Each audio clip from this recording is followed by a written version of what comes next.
Pemirsa, kasus terkonfirmasi COVID-19 di Bali termasuk Kabupaten Gianyar terus meningkat. Untuk mengatasi itu, muncul usulan agar pemerintah melakukan lockdown total guna menekan kasus positif COVID-19.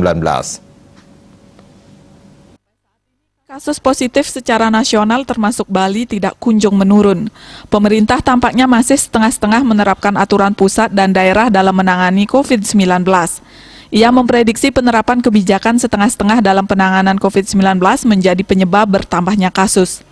Daripada setengah-setengah muncul usulan lockdown total 2 minggu.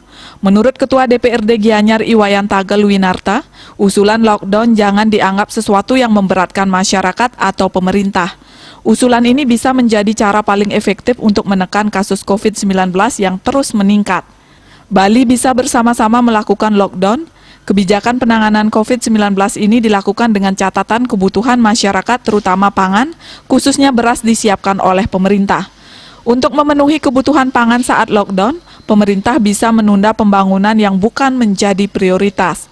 Lockdown diusulkan dengan komitmen bersama untuk mengentaskan penambahan kasus COVID yang terus meningkat. Ia juga mempertanyakan keabsahan hasil alat tes yang digunakan oleh pihak RS dalam melakukan tracing. Hasil rapid test dan swab masih meragukan, terkesan semua penyakit dimasukkan COVID.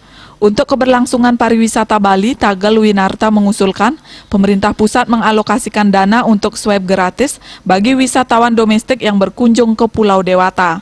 Wisdom yang berkunjung jangan dikenakan biaya agar Bali tidak semakin terpuruk. Jika swab digratiskan, akan semakin banyak wisdom yang berlibur ke Bali. Wirnaya Bisnis Bali melaporkan.